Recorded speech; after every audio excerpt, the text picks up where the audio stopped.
Today we're speaking to Andrew Canter, Chief Investment Officer of Futuregrowth Asset Management, about the new Credit Ratings Act. Andrew, please elaborate how regulation in the financial industry could aid the healing process post the financial crisis. Trust was broken in 2008. It was a long time coming, and stresses had built up and behaviors had altered. But whatever led to it, trust was broken throughout society, from all the way up to government, which ended up bailing out investors, banks, organizations, to the consumer, who was betrayed by the entire financial sector and felt it, hence the 99%. And there's an outcry for regulation, for some sort of that shouldn't happen again response. So regulation is probably ultimately never the right answer, even though it's a necessity. Law is a necessity. The basic foundations of fair play do need to be regulated. There has to be recourse and punishment. So in that regard, regulation is part of the healing process. It's trying to rebuild faith and confidence in the financial system. As much as sins were committed, the reality is the financial system is part of the foundations of any economy, and if it functions better, we're all better off, which is why governments bailed out the financial system. You couldn't have it stop working. And regulation just plays an important part in that rebuilding of trust, in that re-establishment of efficient markets and fair markets. Could you explain how the reliance on official credit ratings has been removed from Regulation 28 and SISCA, and what the implications of this are for investors? At the heart of the credit bubble was the reliance on ratings, and not just that investors used them, and not just that they were in the end clearly not as good as they should have been, or as reliable as they should have been, or as independent as they should have been. It's just they also had a regulatory oligopoly. They were written into regulations that investors could only buy rated instruments. Mandates were written by clients hiring asset managers that you could only buy officially rated instruments, and it created this comfort zone, a safety zone for ratings agents, that they would have a certain business if capital markets would function, where borrowers and lenders would meet. The fact that South Africa has approached the problem not out of step with the rest of the world, by the way. South Africa is very much in tune with the rest of the world, of doing two things. One is taking away that regulatory oligopoly, saying, look, nobody has to use you. You better have a quality product. You better be diligent, reliable, independent, dynamic, or else nobody's going to use you. We've taken it out now of Regulation 28 so that investors can invest in unrated instruments. The ratings are no longer the litmus test or the hurdle. It is an additional thing you might have. Same with the unit trusts regulations, that previously unit trusts could only buy instruments that were officially rated by an official ratings agent, and that is no longer true. So ratings agents have to, in a sense, compete now for their business rather than having a regulatorily protected space. Why is it necessary to regulate credit rating agencies, and in South Africa specifically? So the second tenet, after we've taken out the regulatory oligopoly, is to address some of the shortcomings that the industry developed. The way the system works is the ratings agents were appointed by borrowers, but in effect they're supposed to act for lenders. People that buy bonds are the lenders. Companies that are accessing capital markets are the borrowers. The ratings agents were appointed by the borrowers, paid by the borrowers, and in a sense beholden to the borrowers. They lost track of their mission in life, which was basically to act for the protection of investors because of who they were paying obeisance to.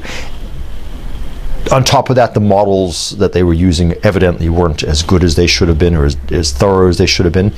So the idea, the second tenet then of reform for the ratings agency industry, is the Credit Ratings Services Act, which requires, first of all, that they have to be registered, which previously they didn't have to be. They were official ratings agents and they were allowed to do business. Now they actually have to be registered, and they can lose that registration, that right to do business in South Africa.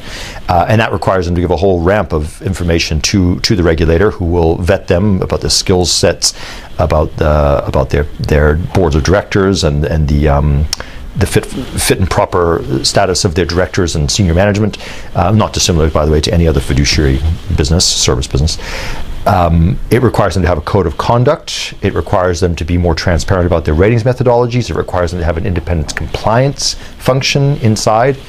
So it admits that they are merely a service provider and research service, but because they play a linking and important role in the financial system, that they are going to be held to a higher standard, if you will, of regulatory oversight.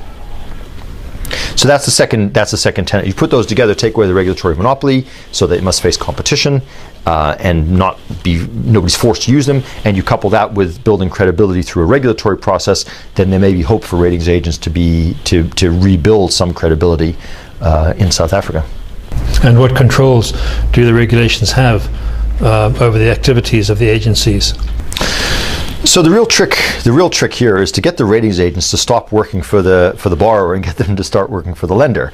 I mean, that's what they're supposed to do. Why do they exist in the first place? They exist because if companies can't access public capital markets or alternative source of capital like pension funds and unit trusts or individual accounts, they can only get money from the banks, which means the banks have an oligopoly, which means the cost of capital for companies will be higher than it would otherwise be. Any time there's less competition, there's going to be higher costs. So ratings agents are supposed to play a linking role. So rather than having, say, 24 institutional investors go and do financial statement analysis, get inside information about businesses, the ratings agents are supposed to do that, produce a good, diligent, thorough report, assign a letter score, which is an opinion of the creditworthiness, and on that basis, investors, if they trust that, can use that research as a tool on which to make investment decisions. And that was the role, that's the purpose. The corruption of the system was that the ratings agents became beholden to the other side of the table. They forgot who they were supposed to work for. They weren't held, and still probably aren't, to a fiduciary standard to look out for investors' interests. By the way, the new regulations also make it clear, and this was always true anyway, that ratings agents could face delictual liability, that is civil liability, if they fail to do the job properly. So if you could prove as an investor that a rating was done and released to the public by a registered ratings agent, and it turned out they didn't do their analysis properly or at all, or they were in some way materially conflicted in doing that work, and it ended up costing you money, i.e. the bond defaulted, they could be sued. That's not new, by the way. I think it was always a part of civil law, but the fact that it's now specifically written into the regulations is quite important. How will regulating the CRAs promote investor protection? And will these regulations promote transparency and accountability in the CRAs? Another element is it's easy to look back on the financial crisis and blame the banks and blame regulatory failures and blame the ratings agents and blame everybody else, but the reality is investors were complicit in this. The institutional investors who relied on and still rely on official ratings to do their work for them are not doing their job properly. It is not adequate to say that I will lend money to somebody who's been vetted by a third party. You know, there's nothing wrong with independent research. We use it for a variety of things, whether it's economics or people use it for equity analysis or company analysis or credit analysis. No problem with independent analysis, provided it's independent, but you have to exercise as an investment manager your own judgment. The great failing of the asset management business leading up to 2008, and I say it persists today, is that people rely on other people to form their judgments for them. The ratings agency says it's okay, it's AA, you can buy it, and they do buy it. That is not the way to run an investment process. So insofar as the regulatory change takes away the crutch of ratings agents, that you must use official ratings as your decision tool, it puts the onus back on the asset manager to exercise his judgment. By all means, read those reports, look at those reports. They may add value, they may not make your judgment, but you're accountable. You buy something and it goes wrong, you have nowhere to hide. So I think that improves investor protections pretty radically if it's embraced properly. Now, the problem about embracing it properly is it's a high-cost function. It's an expensive thing to run a credit process. It requires teams and analytical methodology, and it's expensive, while bond funds usually pay lower fees than equity funds. When we talk about the Credit Ratings Services Act, it's a good piece of legislation. If you just read the preamble the purpose of the legislation to improve capital markets, to improve transparency, to improve investor protection, to reduce systemic risk. It's got its mind in the right place. It's a nicely drafted, readable, relatively short piece of legislation. It's fairly clear in its purposes and its methods. It's comprehensive enough to cover the industry, and hopefully it imposes a higher standard on the ratings agents. I think there's more that can be done. I think investors themselves should play a hand in choosing the ratings agents that are appointed. Why should we simply accept who the borrower wants to hire? We should say, the investor should say, that ratings agent doesn't understand your business and we want to use this ratings agent.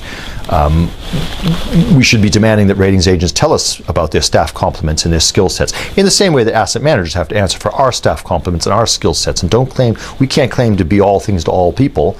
We have to say what we can do and what we can do well, and our clients have to assess that. Ratings agents have never stood up to that scrutiny from us, their clients, or from regulators. So hopefully this new evolution of awareness of their role will improve that oversight by the users and the regulators.